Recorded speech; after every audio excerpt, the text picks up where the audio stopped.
رسول اللہ صلی اللہ علیہ وسلم کو تو اپنے غلاموں سے اتنا پیار تھا، اپنی سواریوں سے، اور امت کا یہ حال ہے اور صحابہ کرام کا کہ یافور کا اتنا احترام ہم تو کرتے ہیں، اس کا نام آئے تو ہماری گردنیں جھک جاتی ہیں، قصوہ آپ کی ناکہ مصطفیٰ صلی اللہ علیہ وسلم کا ذکر آئے تو ہماری گردنیں جھک جاتی ہیں۔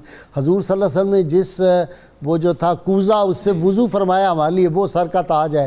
تو نسبت مصطفیٰ، اور جو جن کے رگوں میں خون مصطفیٰ نہیں نور مصطفیٰ دوڑ رہا ہو، ان کی شان کیا ہوگی؟ جی سبحان اللہ جی، بسم اللہ الرحمن الرحیم۔ میں امام ترمذی کی روایت سے آپ ہی کی بات کو آگے بڑھاتے ہوئے جو ہے وہ عرض کرتا ہوں، احب اللہ لما یغزوک من نعمہ۔ میرے نبی نے علیہ السلام نے ارشاد فرمایا کہ اللہ سے محبت کرو چونکہ وہ تمہیں نعمت عطا فرماتا ہے، بہت نعمت عطا فرمائی۔ وَأَحِبُّونِي يُحِبُّ اللَّهَ، اور مجھ سے محبت کرو اللہ کے لیے، تاکہ اللہ کی محبت مستحکم اور مسلم ہو جائے۔ مجھ سے محبت کرو۔ وَأَحِبُّ أَهْلَ بَيْتِي بِحُبِّي، اور میرے اہل بیت سے محبت کرو میرے لیے۔ اب آپ اس چین پہ غور کریں، اللہ کی محبت متقاضی ہے حب مصطفیٰ کریم علیہ السلام کی، اور حب مصطفیٰ کریم علیہ السلام متقاضی ہے حب اہل بیت کی۔ اس میں ایک بھی کڑی ٹوٹتی ہے تو دونوں چیزیں جو ہے وہ غائب ہو جائیں گی، ختم ہو جائے، آپ کا تعلق ختم ہو جائے گا۔ حب اہل بیت ختم ہوگی تو حب مصطفیٰ کریم علیہ السلام ختم ہو جائے گی، حب مصطفیٰ کریم علیہ السلام ختم ہوگی تو حب الہی ختم ہو جائے گی۔ اس چین کو آپ توڑ نہیں سکتے، یہ چین اس طرح برقرار رہے گی۔ اور آقا کریم علیہ السلام نے ارشاد فرمایا، الا لا ایمان لہ من لا محبت لہ۔ یہ بات یاد رکھو کہ اس بندے کا ایمان ہی نہیں جس کے دل میں میری محبت نہیں اور میرے اہل بیت کی محبت نہیں ہے۔ تو گویا دو چیزوں کی نفی ہو گئی نا۔ تو اہل بیت اطہار میں آپ کی ساری صاحبزادیاں شامل ہیں، امہات المومنین اس میں شامل ہیں، اس میں کوئی دوسری رائے نہیں ہے۔ اور حدیث پاک میں آتا ہے کہ واللہ لا يدخل قلب رجل الایمان، کسی بندے کے دل میں ایمان داخل ہو ہی نہیں سکتا۔ دعویٰ تو ایمان کا بہت دور کی بات ہے، وہ تو بہت دور کی بات ہے، ایمان داخل نہیں ہو سکتا یحبہم للہ ولقرابتہم، جب تک وہ میرے اہل بیت اور میرے قرابت داروں سے محبت نہ رکھے۔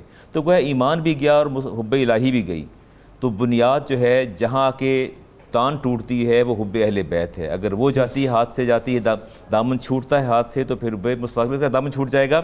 اور رسالت امام علیہ السلام نے جو توازن برقرار رکھا، ہمیں بھی حکم دیا کہ اولاد کے مابین محبتوں میں توازن کو برقرار رکھنا۔ فرمایا ان اللہ یحب ان تعدلوا بین اولادکم، تمہیں رب نے حکم دیا ہے کہ اپنی اولاد کے مابین محبت کے اندر اعتدال اور توازن رکھنا، یہ توازن بگڑنے نہ پائے۔ فرمایا حتی فی القبول، یہاں تک کہ اگر 4 بیٹیاں ہیں، ایک کو بوسہ دیے تو باقی 3 بیٹیوں کو بھی بوسہ دو، بیٹے کو بوسہ دیے تو باقی بیٹیوں کو بھی بوسہ دو۔ اللہ تعالیٰ تم سے ان بوسوں کا بھی حساب لے گا، تم نے ان بوسوں کے مابین بھی تم نے توازن کو بگڑنے نہیں دینا، اعتدال کو بگڑنے نہیں دینا۔ آج ہم بیٹیوں سے محبت کم کرتے ہیں، بیٹوں سے زیادہ کرتے ہیں، حالانکہ خیال زیادہ بیٹیاں زیادہ خیال کرتی ہیں۔ اور رسالت امام علیہ السلام آپ نے ارشاد فرمایا جب آپ ہجرت کر کے تشریف لاتی، فرمایا افضل بناتی اصیبت فیہ، ہجرت میری طرف ہجرت کرنے میں جو سب سے زیادہ تکلیفیں اٹھائیں میری صاحبزادی زینب سلام اللہ علیہا نے اٹھائیں، سیدہ نے اٹھائیں، اس سے زیادہ مشقت کسی نے نہیں اٹھائی۔ آپ اپنے انٹرو میں ہار کا ذکر کر رہے تھے، میں ایک دوسرے ہار کا بھی ذکر کرنا چاہتا ہوں۔ ایک تو وہ ہار نا جس کا مطلب ہے جو آپ غزوہ بدر کے فدیہ کے طور پر، ایک دوسرا ہار بھی تھا نجاشی والا، ہاں وہ جو ہار آپ کے پاس آیا، اچھا اپیرنٹلی یوں دکھائی دے رہا تھا اس ہار کو دیکھ کے، تمام ازواج بھی یہ سوچ رہی تھیں کہ اس ہار کی مستحق صدیقہ کائنات جو ہیں وہ قرار پائیں گی، سیدہ عائشہ صدیقہ طیبہ طاہرہ وہ قرار پائیں گی، اور بالکل اس پہ کوئی دوسری رائے بھی نہیں تھی۔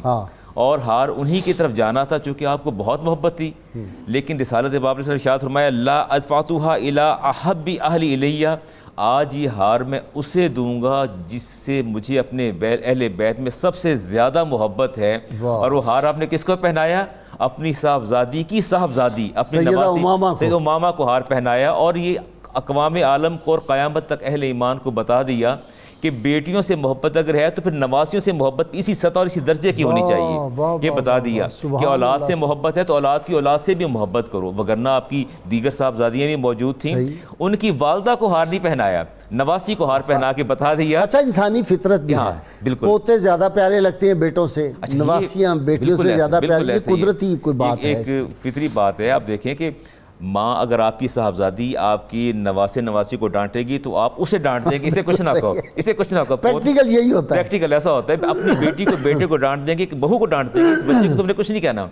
بالکل ہمارا بھی مزاج ایسا ہے۔ اور اب آپ دیکھیے جیسے کہ آپ نے اپنے انٹرو میں نماز کی بات کی کہ نماز کے اندر خشوع و خضوع رہنا چاہیے۔ اللہ کے رسول صلی اللہ علیہ وسلم کی نماز براہ راست اللہ سے رابطہ، اس جیسی نماز کائنات میں کسی کی نماز نہیں آپ ہو کو سکتی. دیکھ کے پڑھ رہے ہیں. دیکھ کے پڑھتے ہیں براہ راست اللہ سے آپ کا جو ہے وہ کمیونیکیشن ہم رابطہ تو ہوتا ہے. تصور میں سجدہ کرتے ہیں نا, تو رسول اللہ صلی اللہ علیہ وسلم سامنے دیکھ کے آپ سجدہ فرماتے ہیں. امام بخاری کی میں یہاں روایت لے رہا ہوں, ان رسول اللہ کان یصلی وهو حامل امامۃ.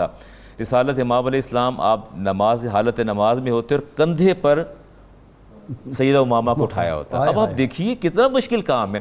آپ اپنی کنسنٹریشن کو کیسے برقرار رکھ سکتے ہیں جبکہ کندھے پہ آپ کے بچہ بیٹھا ہو اور آپ حالت قیام میں اور رب کی بارگاہ میں حاضر ہوں. حدیث امام بخاری لکھتے ہیں کہ وہ حامل امامۃ بنت زینب بنت رسول اللہ علیہ السلام, اپنی نواسی کو اٹھایا ہوتا. فاذا سجد وضعها, جب سجدہ یا رکوع میں تشریف لے جاتے تو اس کو نیچے بٹھا دیتے. فاذا قام حملها, اور جب کھڑے قیام فرماتے پھر اٹھا کے کندھے پہ بٹھا لیتے. آپ دیکھیے آپ اسے کیا کہیں گے, کیا شان اس بچی کی, کیا شان ہے جی. آپ اچھا مجھے ایسے لگتا ہے, یہ بات میں پہلی دفعہ کر رہا ہوں جی جی کہ نکاح نبوت کو تو سب قیامت تک کے معاملات پتہ تھے نا, تو پتہ تھا کہ یہ کل کو سیدنا علی رضی اللہ تعالیٰ عنہ کے حوالے عقد میں آئیں گی اور میری شہزادی کونین جو ہے وہ ان کا نام سجسٹ کر کے دنیا سے جائیں. دنیا سے آپ دیکھیں نا. اچھا میں سمجھتا ہوں کہ نگاہ نبوت دیکھ رہی تھی کہ آئندہ یہ عمل جو ہے وہ ہونے والا ہے, اور آپ نے کندھے پہ بٹھا کے فرما دیا کہ جتنی محبت مجھے علی المرتضیٰ شیر خدا سے ہے اتنی محبت بھی امامہ سے ہے, جتنی مجھے سیدہ فاطمہ سلام اللہ سے ہے ان سے بھی اسی طرح, اور دیکھیں کم نہیں ہے. کم نہیں. اگر حسنین ایمین آپ کے دوش پہ سوار ہوئے ہیں تو سیدہ امامہ بھی آپ کے دوش پہ سوار ہوئی ہیں. تو یہ پیغام دے دیا کہ لوگوں نواسیوں سے محبت کرنی ہے تو ایسی ہونی چاہیے.